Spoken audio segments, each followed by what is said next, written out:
Romanos capítulo 3, do versículo 1 ao 8. Qual é, pois, a vantagem do judeu? Ou qual a utilidade da circuncisão? Muita, sob todos os aspectos, principalmente porque aos judeus foram confiados os oráculos de Deus. E daí, se alguns não creram, a incredulidade deles virá desfazer a fidelidade de Deus? De modo nenhum, ou de maneira nenhuma. Seja Deus verdadeiro e mentiroso todo homem, segundo está escrito, para seres justificado nas suas palavras, e venhas a vencer quando fores julgado. Mas se a nossa injustiça traz à lume a justiça de Deus, que diremos? Porventura será Deus injusto por aplicar a sua ira? Falo como homem, certo que não. Do contrário, como julgará Deus o mundo? E se por causa da minha mentira fica em relevo a verdade de Deus para a sua glória, por que sou eu ainda condenado como pecador? E por que não dizemos, como alguns caluniosamente afirmam que o fazemos? Pratiquemos males para que venham bens. A condenação destes é justa. Vamos orar. Senhor, nós nos colocamos na Tua presença, Senhor, porque só Tu tens as palavras de vida eterna. Nós precisamos aquietar o nosso coração, Senhor, como Maria aos Teus pés, e ouvir-Te, Senhor, porque Tu és a boa parte, a melhor parte. Nós pedimos que o Senhor nos dê espírito de sabedoria e de revelação, no Teu conhecimento, que as Tuas palavras sejam vida para nós, que alimentem a nossa alma, Senhor, que possamos sair cheios do Espírito Santo. É a nossa oração no nome de Jesus Cristo. Amém. Irmãos, algumas semanas atrás, nós demos uma pausa na nossa exposição de Romanos, e hoje nós estamos voltando a expor o livro de Romanos. Temos exposto o livro de Romanos sistematicamente. Talvez alguns irmãos que estão aqui não acompanharam o começo dessa exposição. Então eu gostaria de contextualizar para os irmãos. Esta é uma das cartas mais elevadas do apóstolo Paulo. Essa é uma carta que ele faz um tratado sistemático da sua teologia. Ele não conhecia muitos em Roma e ele tinha o desejo de ir até Roma. E antes de ir até Roma, ele enviou para antecedê-lo esta carta, onde ele expõe o evangelho que ele prega. Como diz lá no capítulo 1, verso 17: não me envergonho do evangelho, porque é o poder de Deus para a salvação de todo aquele que nele crê. E o evangelho diz respeito ao Senhor Jesus Cristo. Como é que nós podemos ler lá no capítulo 1, versículo 3. Capítulo 1, versículo 1, primeiro, final, diz assim: separado para o evangelho de Deus. O 2 diz: conforme foi prometido outrora por Deus, por intermédio dos seus profetas, nas sagradas escrituras, e diz: que assunto é esse evangelho? O seu filho. Verso 3: o qual, segundo a carne, veio da descendência de Davi, e foi designado Filho de Deus, ou declarado Filho de Deus, com poder, segundo a ressurreição dos mortos. Ele diz: a saber, Jesus Cristo, nosso Senhor. Esse é o conteúdo do Evangelho de Paulo, irmãos. O Senhor Jesus Cristo. E nós estamos naquela sessão terrível de Romanos, que demonstra a natureza caída humana, a total depravação do homem. O homem apartado de Deus, separado e entregue a si mesmo. E essa sessão vai do capítulo 1, verso 18, até o capítulo 3, verso 20. E nós estamos dentro dessa grande sessão, dessa grande argumentação de Paulo, e que visa culminar no versículo 9, que se conclui: temos nós qualquer vantagem? E ele diz: não, de forma nenhuma, pois já temos demonstrado que todos, tanto judeus como gregos, estão debaixo do pecado. Paulo deseja colocar todos os homens, sejam aqueles que têm pecado deliberadamente, os moralistas, os religiosos, todos dentro desse mesmo saco. Todos são pecadores, destituídos estão da glória de Deus. Então nós precisamos entender esta parte da Escritura que nós lemos hoje, dentro do seu contexto. Ela está dentro desse contexto onde Paulo visa demonstrar que todos os homens são pecadores. E mais particularmente ela está dentro dessa parte que Paulo está demonstrando para o judeu religioso que não é o seu pedigree que vai salvá-lo, que não é a sua descendência de Abraão que vai salvá-lo, que não é ele ser circuncidado que vai salvá-lo, mas é somente pela fé em Jesus Cristo que pode haver salvação. E, irmãos, particularmente Paulo usa uma figura de retórica chamada diatribe, onde o locutor cria um interlocutor imaginário que levanta questões contrárias àquilo que ele está pregando, aquilo que ele quer desenvolver. E nessa luta, ele vai respondendo as perguntas que poderiam ser levantadas por seus opositores. E é isso que você vê acontecer aqui. Se levantam várias perguntas de oposição a Paulo. E você pode, por exemplo, ver isso no verso 1. Qual é a vantagem do judeu? Qual é a utilidade da circuncisão? Depois, verso 3, e daí, se alguns não creram, a incredulidade deles virá desfazer a fidelidade de Deus? Depois, verso 5, mas, se a nossa injustiça traz a lume a justiça de Deus, que diremos? Será Deus injusto por aplicar a sua ira? Depois, verso 7, por causa da minha mentira, fica em relevo a verdade de Deus para a sua glória, porque sou eu ainda condenado como pecador? São indagações que um suposto opositor pode levantar contra ele. Amém? Isso é uma figura de linguagem muito usada por Paulo. Ele não tem o seu opositor diante dele, está enviando uma carta, mas ele conhecia muito bem quais eram as objeções que se levantavam por parte dos judeus contra o evangelho que ele pregava. E também ele conhecia todas as objeções que estavam no seu próprio coração como fariseu antes de receber o evangelho. Então podemos até dizer que é Paulo conversando com ele mesmo. O Paulo fariseu conversando com o Paulo salvo pela graça de Cristo. Além disso, irmãos, uma advertência para nós é que essa parte das Escrituras é uma das partes com a redação mais difícil de se traduzir.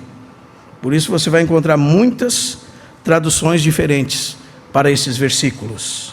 Então vamos ver as perguntas dos opositores de Paulo. A primeira delas é, verso 1. Qual é a vantagem do judeu? Ou qual a utilidade da circuncisão? A pergunta é, existe alguma vantagem em fazer parte da nação que foi escolhida por Deus? E se você prestar atenção nos versículos 25 a 29, Paulo acabou de mencionar para eles, irmãos, uma outra definição do que é ser judeu e do que é ser circuncidado.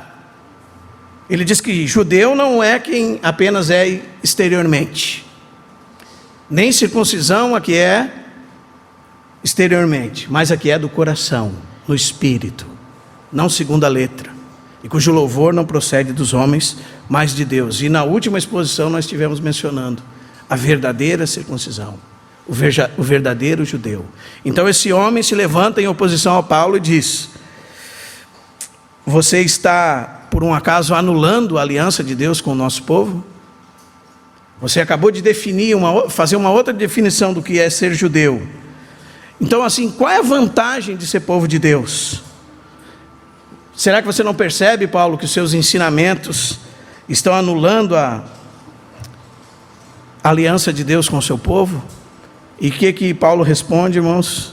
Tem muita vantagem em ser povo de Deus. Verso 2. Tem muita vantagem. Eles tinham muita vantagem. Quando você abre a sua Bíblia em Romanos, capítulo 9, versículo 5, você vai ler, são israelitas, pertence-lhes a adoção e também a glória, as alianças, a legislação, o culto e as promessas. Deles são os patriarcas, e também deles descende o Cristo segundo a carne, o qual é sobre todos, Deus bendito para todos sempre, amém.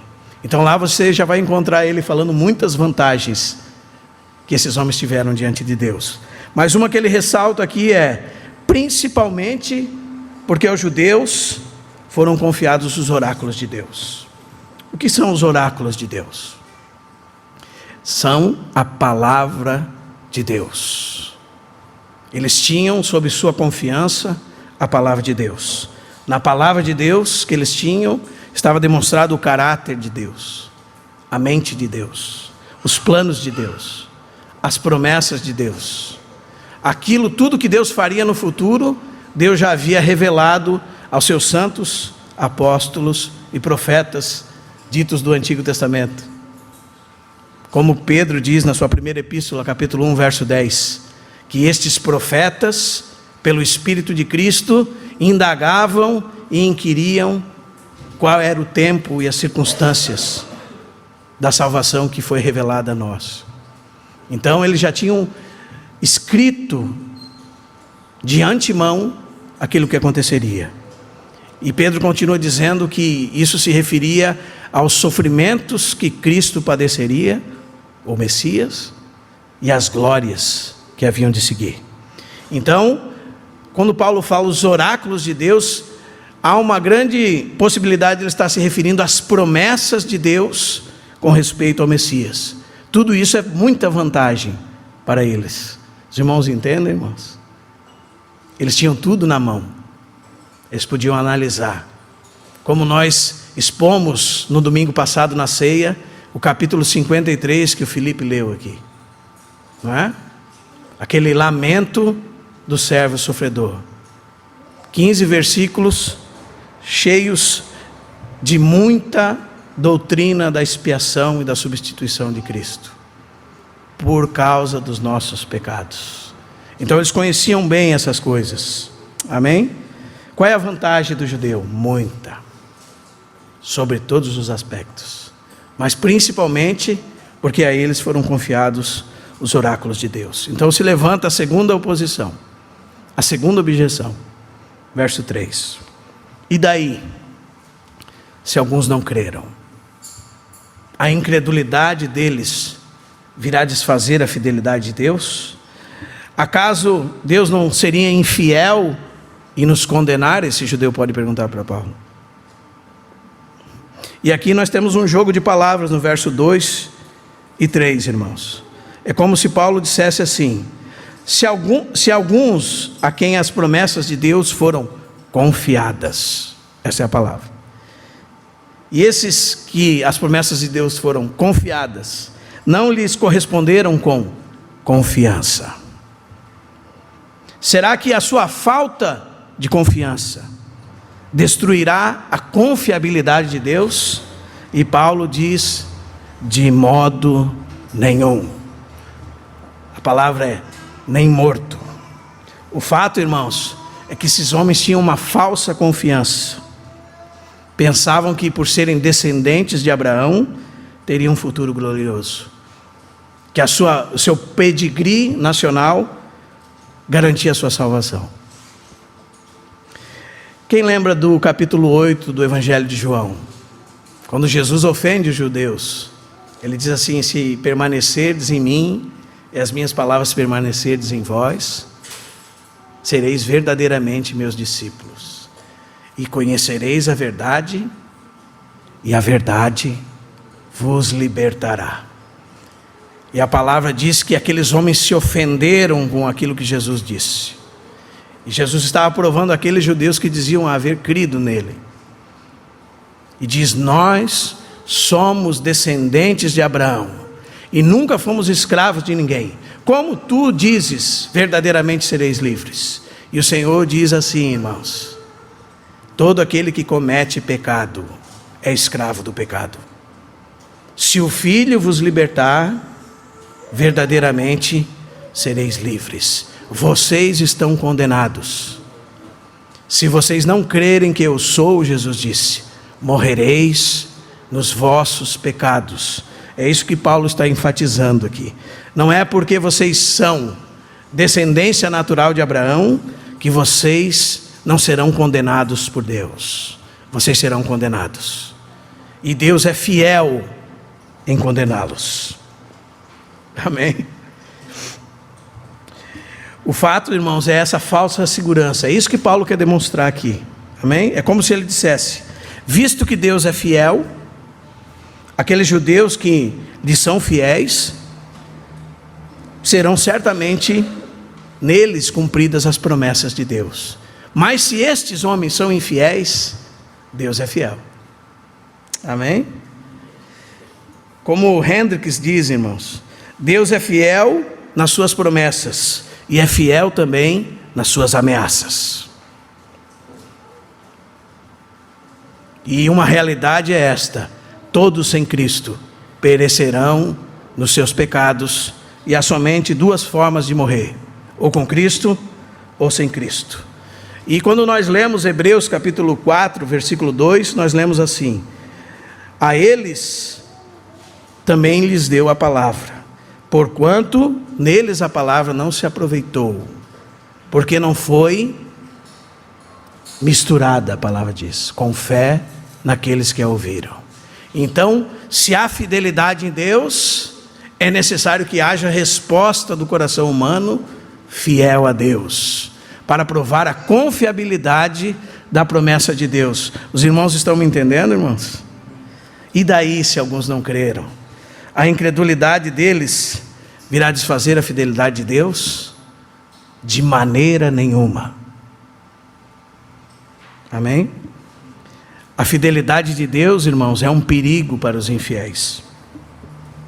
É uma ruína para aqueles que se precipitam na incredulidade. Então, veja o disparate desses homens. Então vocês estão acusando Deus de infidelidade? Por isso que Paulo levanta-se e diz: de maneira nenhuma. Ou como diz um tradutor, nem morto. Que pereça esse seu pensamento. Amém? Não importa a sua má consideração sobre Deus, os seus falsos conceitos sobre Deus, o seu erro em discernir o verdadeiro caráter de Deus e entender a palavra de Deus. Deus permanece o mesmo. Deus é fiel. Amém? E veja o que Paulo menciona: seja Deus verdadeiro e mentiroso todo homem, segundo está escrito. E ele vai abrir uma passagem de Salmo capítulo 51. Os irmãos conhecem o contexto do Salmo 51. O Salmo 51 é a oração de Davi, quando ele se arrependeu pelo seu pecado de assassinato e adultério. Quando ele tomou a mulher do seu soldado Urias para si. E Deus mandou Natã ir ter com ele. E Natã contou aquela história do homem que tinha muitas ovelhas, e tinha um outro que tinha uma única, e chegando um visitante, ele tomou a ovelha do que tinha uma só ovelha, para servir para esse visitante. E Davi se levantou irado e disse: quem é este homem? É digno de morte. O que aconteceu, irmãos? Tu és este homem. E diz que Davi se arrependeu diante de Deus. E isso você lê nessas letras miudinhas do Salmo aqui. Essas letras são texto sagrado. A sua letra em preto, em negrito ali, não é texto sagrado, mas essas miudinhas ao mestre do canto, Salmo de Davi, quando o profeta Natã veio ter com ele, depois de haver possuído Betseba, esse é texto sagrado. Só você não pode perder de vista. Ele diz: compadece-te de mim, ó Deus, segundo a tua benignidade, e segundo a multidão das tuas misericórdias. Apaga as minhas transgressões, lava-me completamente da minha iniquidade, e purifica-me do meu pecado. Pois eu conheço as minhas transgressões, e o meu pecado está sempre diante de mim. Pequei contra ti, e contra ti somente, e fiz o que é mal perante os teus olhos. E agora nós vamos ouvir o que Paulo buscou para colocar lá em Romanos capítulo 3. de maneira que serás tido por justo no teu falar e puro no teu julgar. Esta é a passagem que você lê aqui: pois para seres justificado nas tuas palavras e venhas a vencer quando fores julgado. Essas são as palavras que Paulo tomou. Amém, irmãos? Ou nós poderíamos traduzir assim: para seres justificado nas tuas palavras e prevaleças quando julgares. Amém? Seja Deus verdadeiro e mentiroso todo homem, segundo está escrito: tu serás justo quando julgares, prevalecerá o teu juízo quando nos condenares. Os irmãos estão entendendo, irmãos? Da onde ele arranca essa expressão para colocar aqui diante desses homens que pensavam ser povo de Deus, pensavam ser justificados diante de Deus, julgavam que a sua herança seria garantia de salvação para eles, e se Deus não salvasse eles, Deus seria injusto. Ele diz: sejam todos vós mentirosos e Deus verdadeiro, como está escrito. Deus é justo em nos condenar, e que quando Ele nos condena, independente da sua consideração sobre o que você pensa ou ache de Deus, é isso que Ele está falando: Ele prevalecerá contra você. E você deveria entender o que Davi orou. Davi orou arrependido, sendo rei de Israel, sendo ungido de Deus naquele tempo. Quando ele pecou, ele disse que o pecado dele estava sempre diante dele, e por causa disso, Deus seria justo ao condená-lo. Justo a condená-lo. Amém, irmãos? Quando Deus nos julgar, seja no que for, irmãos, Ele sempre será justo nas suas palavras. Amém? Ele sempre irá prevalecer. Veja, irmãos, como há uma falsa segurança em muitas pessoas que pensam ser povo de Deus, mas de Deus não tem nada, não nasceram de Deus, estão totalmente equivocados. E pior do que um ímpio é um falso crente, é um falso discípulo de Deus. Amém? Continuando então a terceira pergunta: mas se a nossa injustiça traz a lume a justiça de Deus, que diremos? Porventura será Deus injusto por aplicar a sua ira? Certo que não. Do contrário, como julgará Deus o mundo? É como se esse judeu dissesse assim, irmãos: certamente é justo que Deus puna os gentios. Eles são gentios. Por melhores que eles tentem ser, é justo que Deus os puna. Mas nós não. Até mesmo a nossa injustiça dá glória a Deus, eleva a justiça de Deus. Não é possível que Deus nos condene. A nossa injustiça traz à lume a justiça de Deus. É Deus injusto então por aplicar a sua ira? E Paulo diz, irmãos: eu falo descendo ao nível de vocês, falo como homem. Amém? E ele responde novamente, irmãos: de modo nenhum, ou que tal pensamento pereça. Deus é injusto? O que os irmãos pensam, irmãos? Quando Deus aplica sua ira e sua indignação contra os homens, Deus é injusto?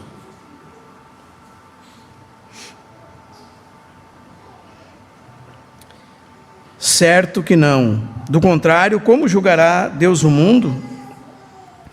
Pense nisso, irmãos. Que estágio de cegueira um homem pode se encontrar, a ponto de que ele diga que quanto mais ele for injusto, mais vai trazer à luz a justiça de Deus. Ou como nos dizem muitos hoje, né? Quanto mais eu pecar, mais a graça de Deus vai se tornar abundante na minha vida.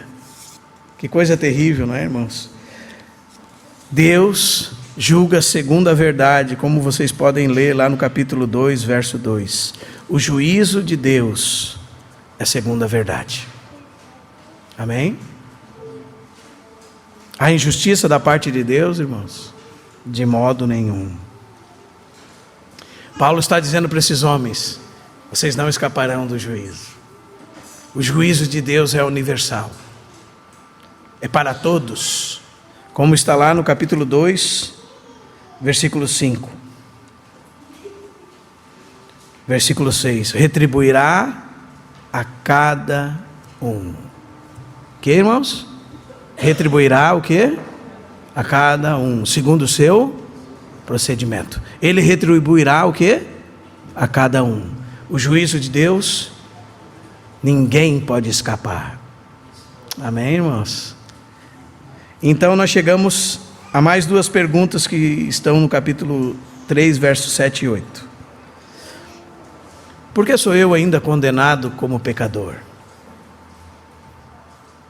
E se por causa da minha mentira fica em relevo a verdade de Deus para a sua glória, por que sou eu ainda condenado como pecador? E o verso 8, por que não dizemos, como alguns caluniosamente afirmam que o fazemos? Pratiquemos males para que venham bens.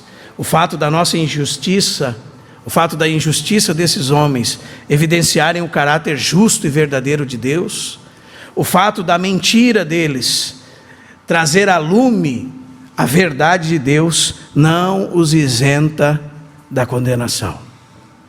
Amém? Nós temos objeções no verso 7 e 8 contra a doutrina da salvação pela graça, irmãos. É como se eles dissessem para Paulo: veja, Paulo, como nós pensamos parecido com você. Vou entrar no seu argumento, Paulo. Você diz que a salvação é somente pela fé em Cristo Jesus e independente de tudo que faça. Bom, nós pensamos também que nós estamos livres por ser povo de Deus e nada nos pode separar disso. Veja como pensamos parecido. Os irmãos estão entendendo, irmãos? A minha mentira traz à lume a justiça de Deus. É Deus injusto por aplicar a sua ira?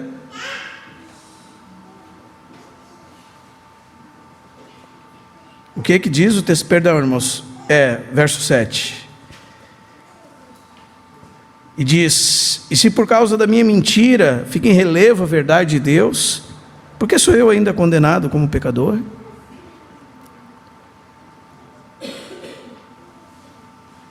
Se o que eu faço de errado traz à luz a verdade de Deus, por que sou eu ainda condenado como pecador? Essa é a graça barata, irmãos. Paulo pregava isso. Qual é a resposta dele, irmãos?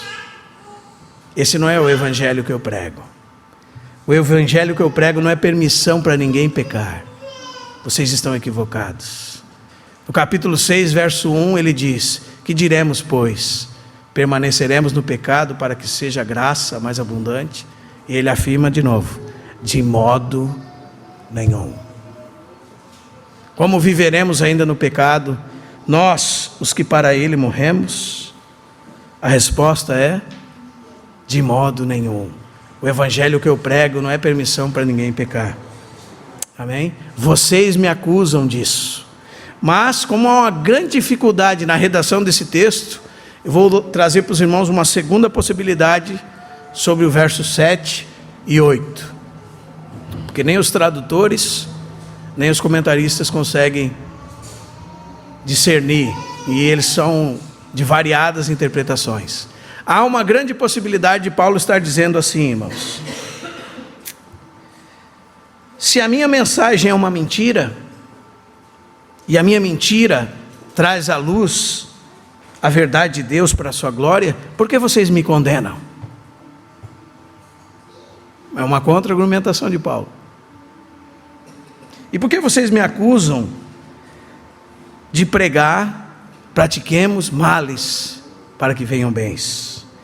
Se eu prego uma mentira, e essa minha mentira que eu prego, diz Paulo, traz a evidência, a verdade de Deus, por que vocês estão atrás de mim, me condenando? Me deixe em paz. Muitos entendem esse versículo assim: deixe-me pregar, pois é uma mentira, não é? E a minha mentira vai trazer à lume a verdade de Deus para a sua glória. Então não me condenem como pecador. Alguns entendem esse texto assim. E ele continua então rebatendo a acusação deles e diz: e por que vocês dizem, ou por que não dizemos, como alguns caluniosamente afirmam que nós pregamos, pratiquemos males para que venham bens? E ele diz, irmãos, o que? A condenação destes é justa. Não é isso que nós pregamos. Não é isso que um pregador do Evangelho prega. Amém? E você precisa prestar bastante atenção nisso, irmão. Então, o que nós podemos aprender desse texto? Coloque seus olhos na Bíblia e vamos relê-lo. Qual é a vantagem do judeu? Qual é a utilidade da circuncisão? Muita, sob todos os aspectos. Principalmente porque a eles foram confiados os oráculos de Deus. Segunda, e daí, se alguns não creram? A infidelidade deles vai tornar Deus infiel? De maneira nenhuma. Seja todos eles mentirosos e Deus verdadeiro, segundo está escrito: tu serás justo quando nos julgares, prevalecerás quando nos condenares. As palavras de Davi. E continua a argumentação. Verso 5: mas se a nossa injustiça traz a lume a justiça de Deus, que diremos? Será Deus injusto por aplicar a sua ira? Falo como homem, certo que não. Do contrário, como julgará Deus o mundo? Deus julgará o mundo com justiça por meio de um varão que destinou, ressuscitando dentre os mortos, chamado Jesus Cristo, nosso Senhor. O varão, medida de Deus. Ele julgará o mundo com justiça. E haverá condenação para todos aqueles que não receberam o Filho de Deus.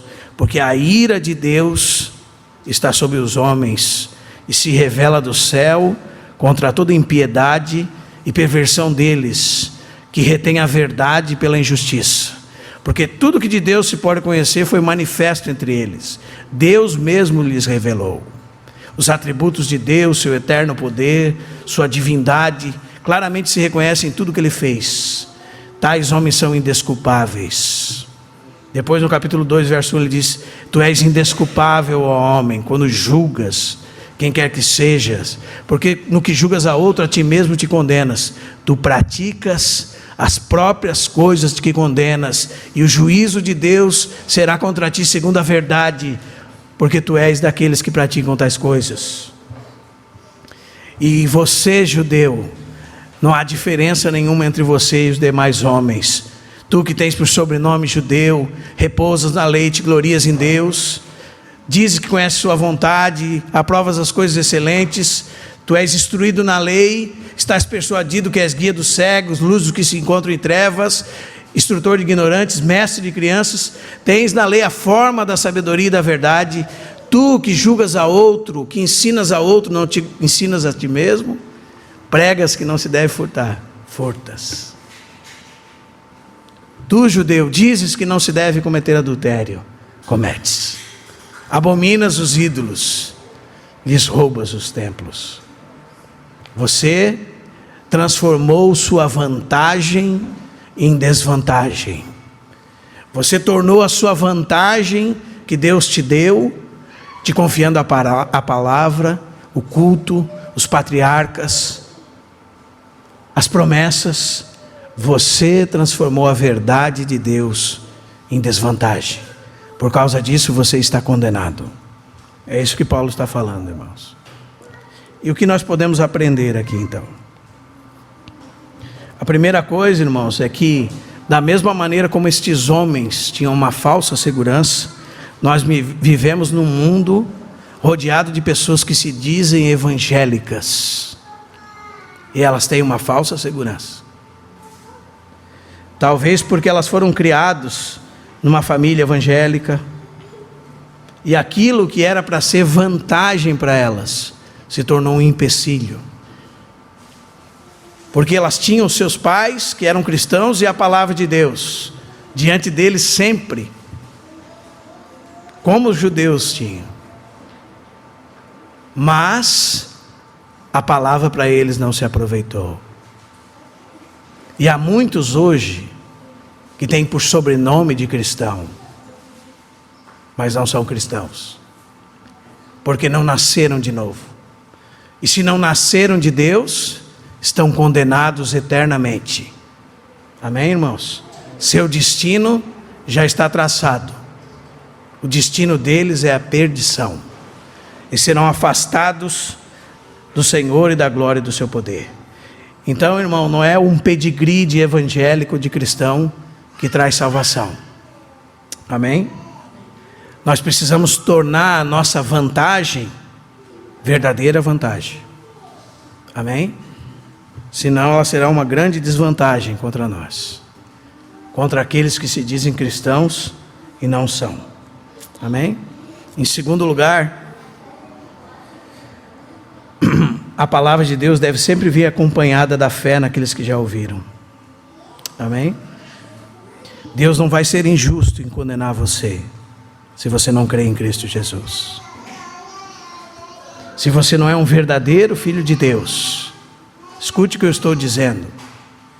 Se você não é um verdadeiro filho de Deus, Deus será justo em suas palavras quando condenar você, e prevalecerá Ele no juízo, quando lançar você no inferno. Não haverá nenhuma escusa. Amém, irmãos? Nenhuma desculpa, mas não sei o que. Não haverá nenhuma desculpa. Se a palavra não é acompanhada pela fé naqueles que a ouviram, não haverá desculpa. Amém, irmãos? Em terceiro lugar, irmãos, nós temos que ter um coração como o de Davi. Você já pensou na oração que Davi fez? É como se Davi estivesse dizendo assim, irmãos: Tu, ó Deus, és justo. Tu és o justo Deus. Serás justo em me condenar. Também sei que não tirarás as consequências do meu pecado. Eu vou voltar nisso daqui a pouco, porque não sei se os irmãos notaram, mas o Senhor perdoou a Davi, diz que perdoei Davi completamente, e ele colheu cada centavo daquilo que ele plantou. Porque nós temos uma ideia totalmente equivocada do perdão de Deus, irmãos. Deus te perdoa, sim, mas há uma verdade com respeito à colheita. Amém? Tu serás justo em me condenar. Também sei que não tirastes as consequências do que eu fiz, e me permitiste colhê-las. É como se Davi dissesse isso, irmãos. Contudo, permanece justo. Amém? Contudo, o que, irmãos? Permanece justo. Seu julgamento é verdadeiro e sempre prevalecerás. Os teus juízos são perfeitos e igualmente justos. É isso que Davi está dizendo com essas palavras. Para seres justificado nas tuas palavras, e venhas a vencer quando fores julgado. Quarto lugar, irmãos, nós como pais devemos nos preocupar com a salvação dos nossos filhos. Amém? Não devemos ignorar o fato do que o Evangelho está falando aqui. Que filho de crente não é crente. Que filho de Abraão não é descendência de Abraão. Espiritual. Filho de crente não é crente. Deus não tem neto. E nós precisamos conduzir os nossos filhos a Cristo. E nós precisamos verificar a maldade no coração dos nossos filhos. Precisamos entender como funciona a lei conduzindo a graça, e a disciplina afastando a iniquidade do coração da criança, revelando o pecado e conduzindo ela a Cristo como um aio, como um professor. Quando você tiver filhos, conduza eles a Cristo Jesus.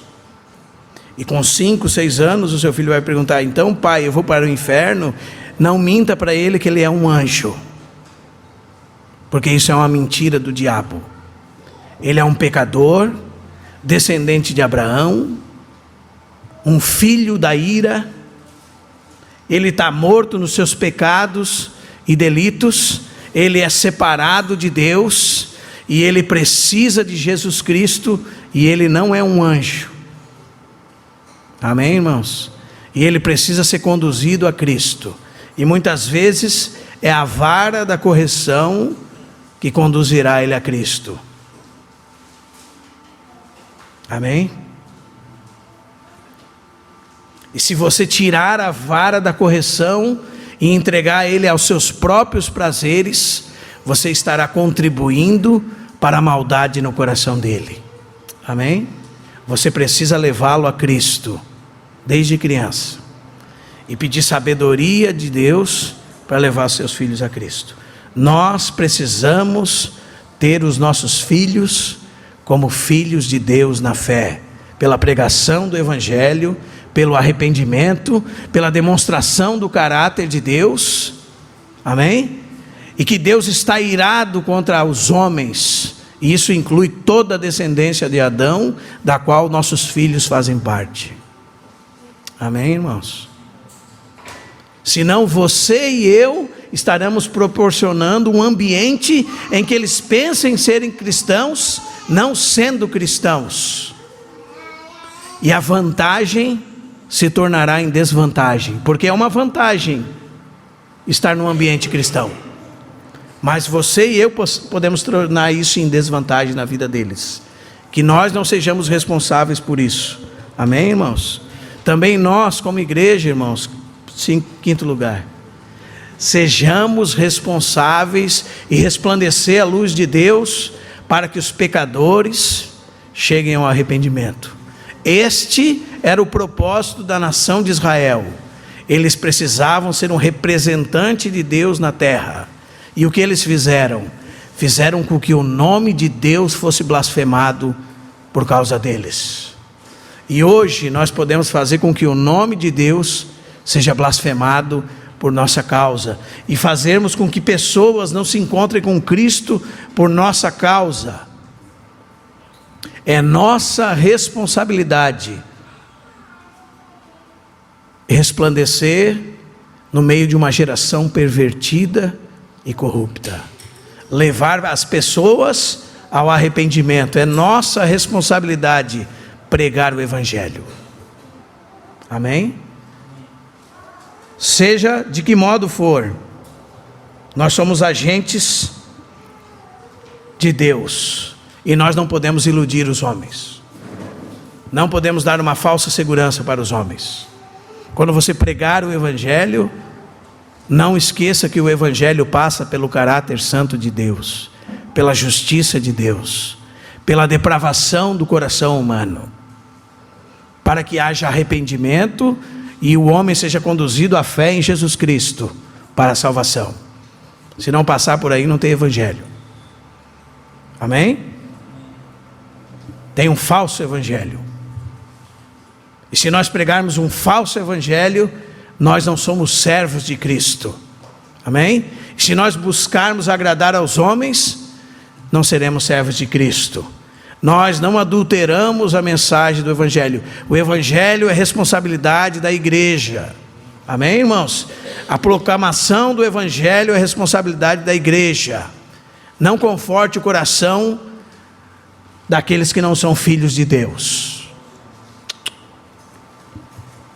Você não pode fazer isso. O que você está falando, irmão? Não finja que você não sabe que ele está perdido eternamente. Não ignore esse fato. Não tente melhorar o velho homem dele com artifícios humanos. Isso é uma coisa feita nos nossos dias à reveria, irmãos. Os homens tiram métodos da palavra de Deus para melhorar o homem caído, e o homem caído não há melhora para ele só a cruz. Amém? Então, cria-se métodos para que o casal se dê bem. Faça isso, não faça aquilo. Faça isso, não faça aquilo. Você vai se dar bem com a sua esposa. Não fale isso para o seu marido.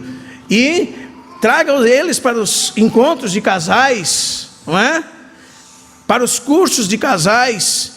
Então eles vão aprender como lidar e vai salvar o casamento deles. Vai salvar o casamento deles. E eles continuam condenados ao inferno eterno, porque não tem Cristo Jesus. Este é o Evangelho, irmãos.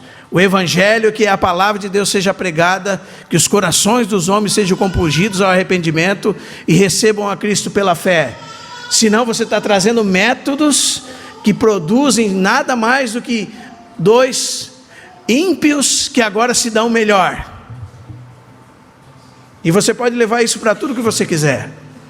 Você pode procurar na Bíblia um bom método para criar seu filho, não é? Sem que o seu filho seja nascido de novo, sem que lide com o problema do coração dele, do pecado no coração dele. Então, ele é aquele reprimido contra tudo que deve ser feito, ele sabe tudo que deve fazer de bem, mas ele não tem o poder para isso, porque não nasceu de Deus. São métodos humanos, e muitos fazem até, repita comigo essa oração. Repita comigo essa oração. Você crê em Jesus? Repita essa oração. Senhor Jesus, eu recebo, irmão, isso é um modelo humano.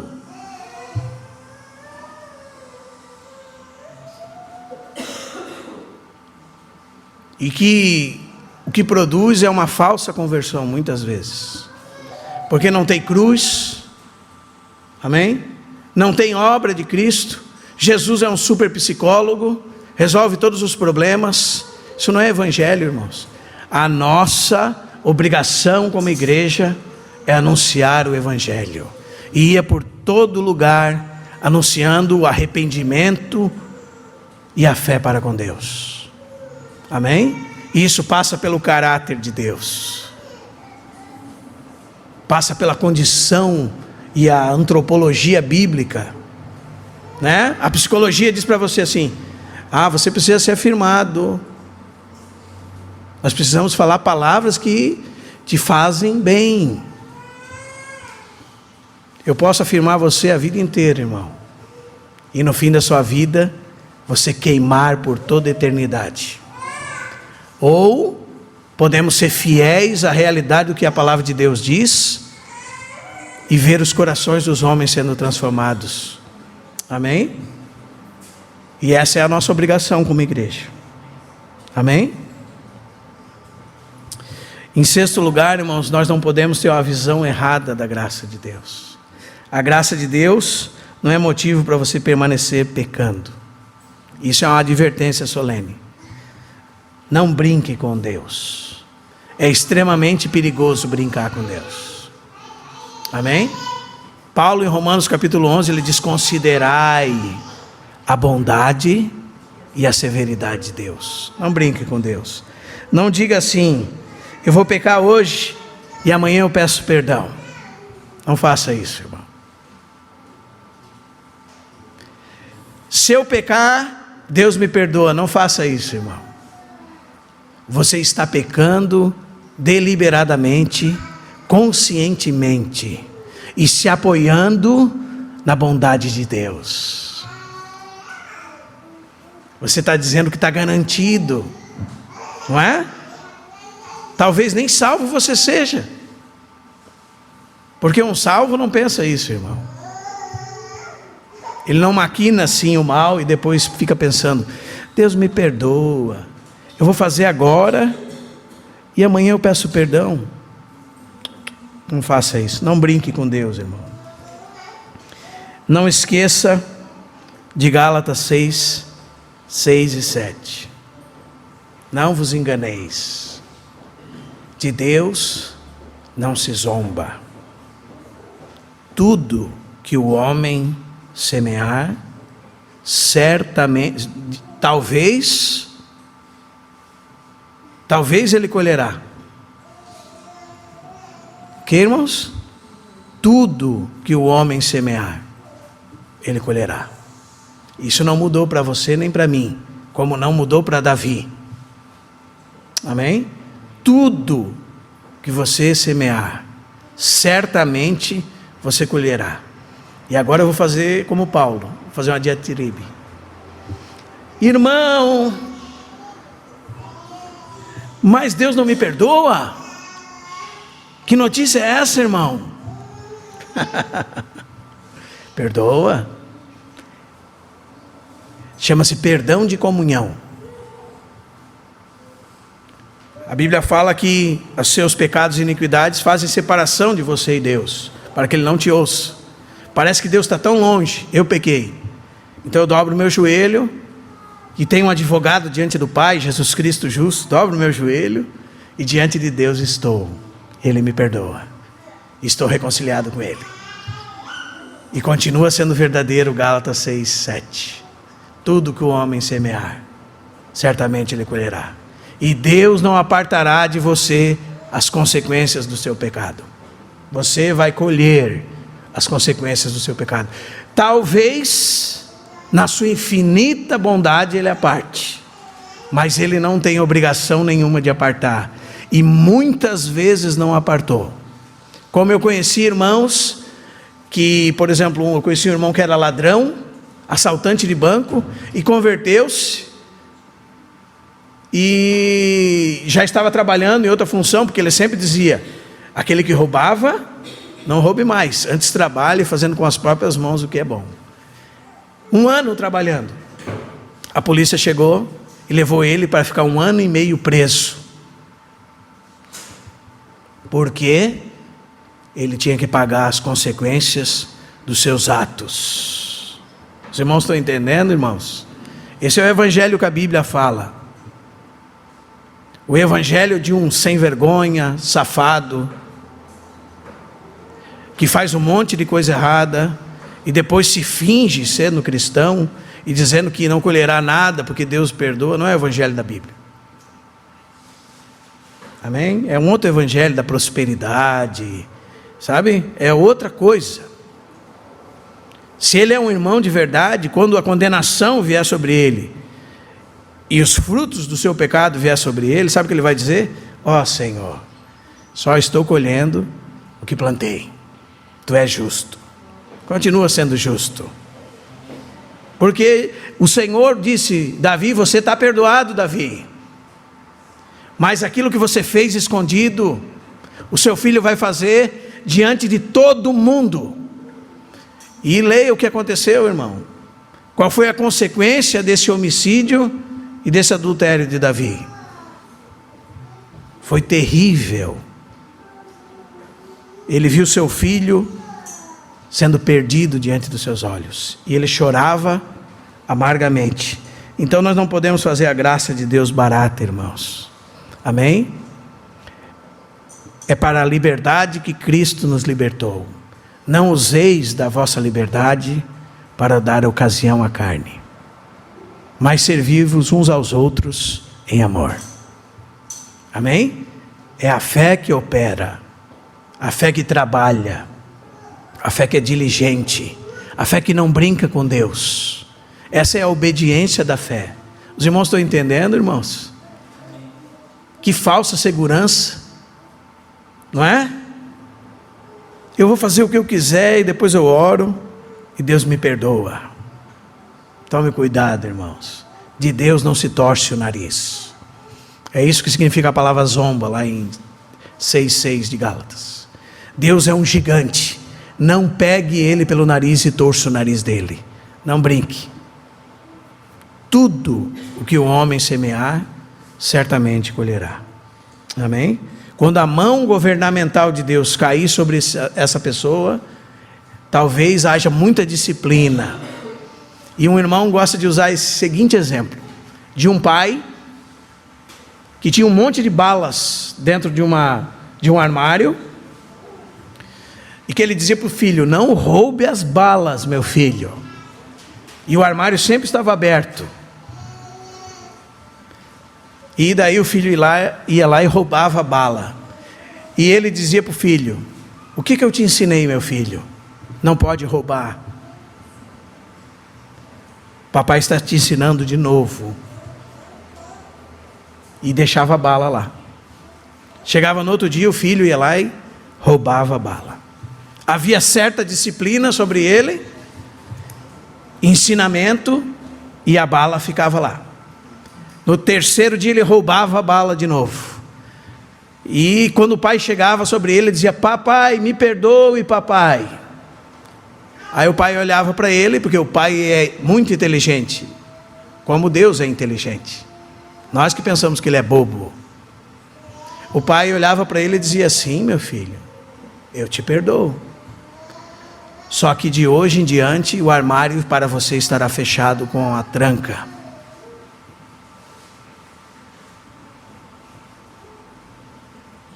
Há consequências, irmãos? Os irmãos estão entendendo, irmãos? Aí talvez, um dia, após muitos meses, o papai tire a tranca do armário. Mas a mão governamental de Deus, ou desse pai, agora está sobre a criança. Eles estão reconciliados, o pai está bravo com ele? Não. Mas o pai que governa é o pai que tranca o armário, é o pai que impede ele de comer a bala.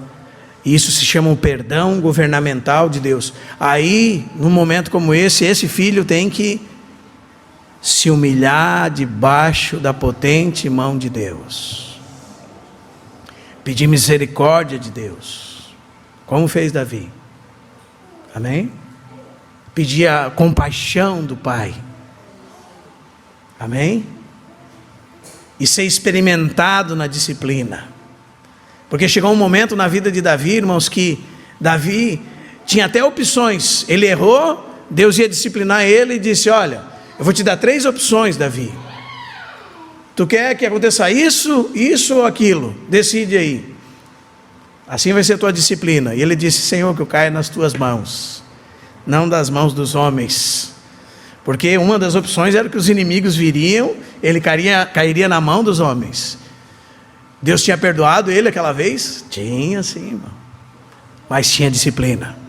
E ele já estava experimentado na disciplina. Ele já sabia até, Deus havia permitido que ele até escolhesse qual seria a sua disciplina. Esse é o nosso Pai, irmãos.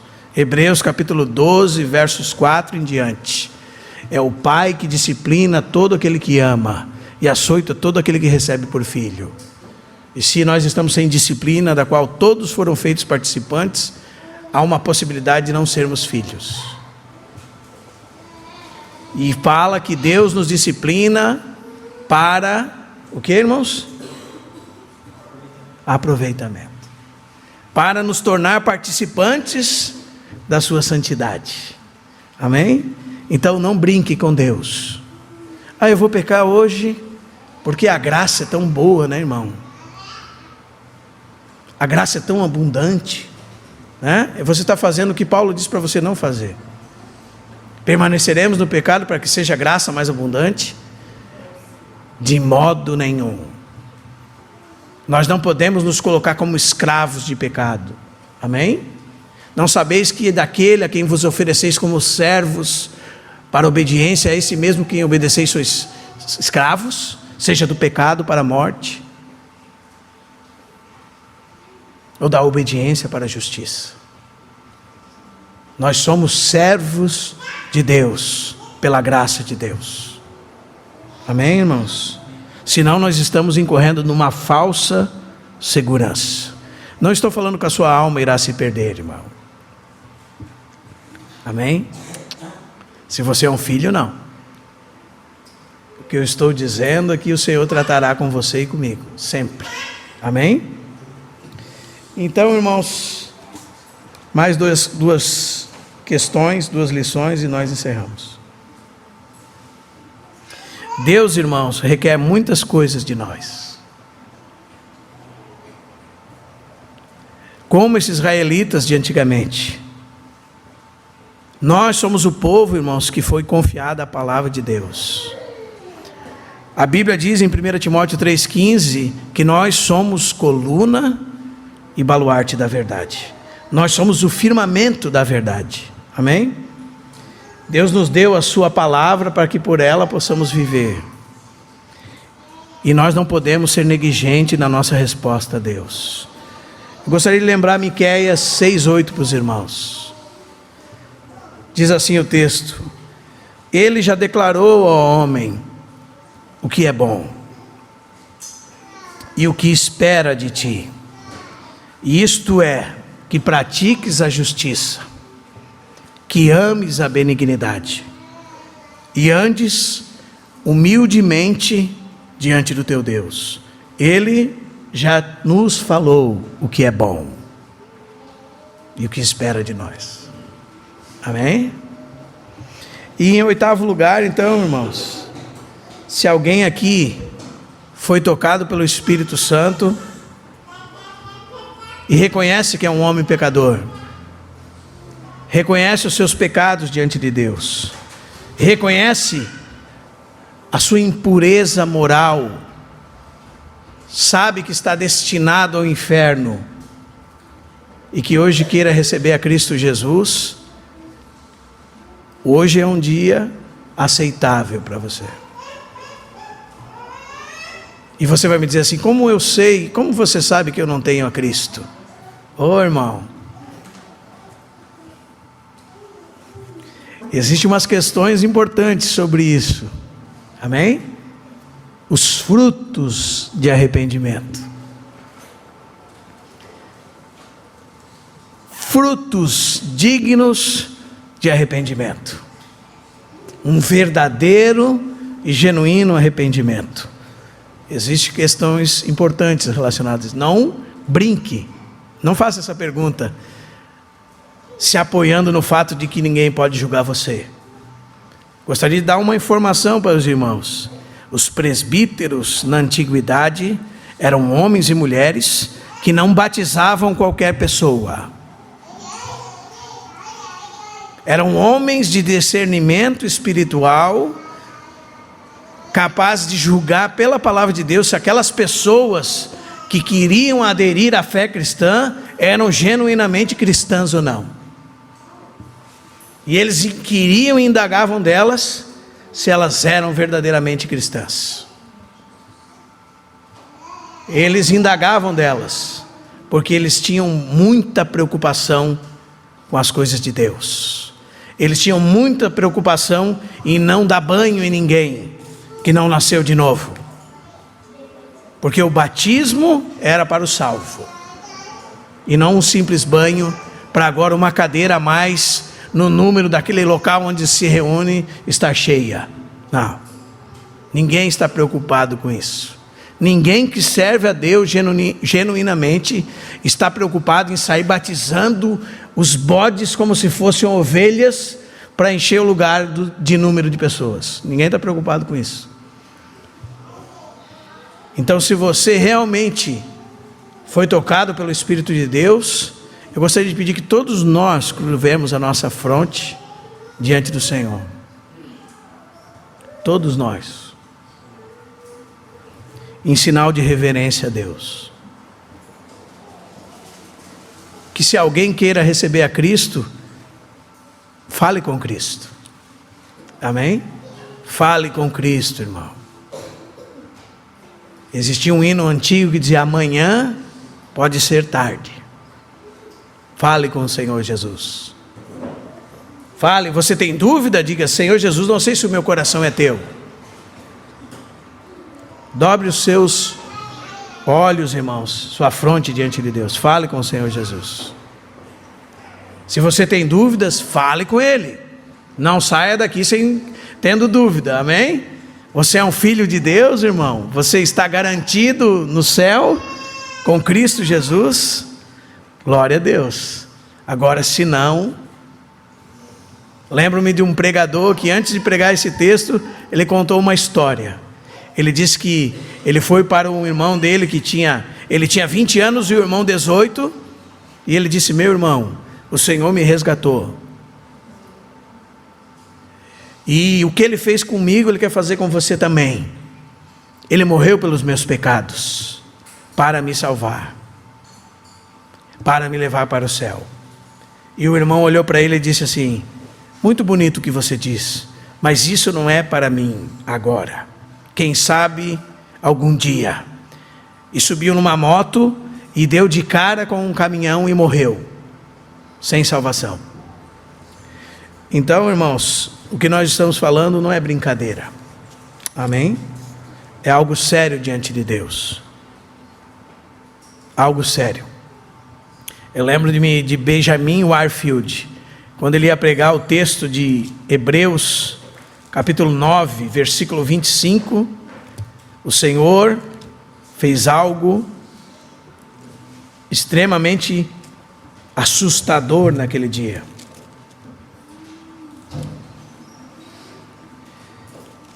Ele abria o texto,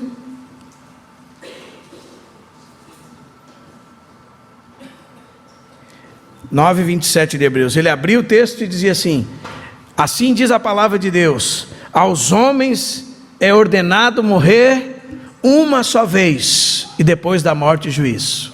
E diz que no meio daquele lugar dava um grito de morte, e alguém caía morto.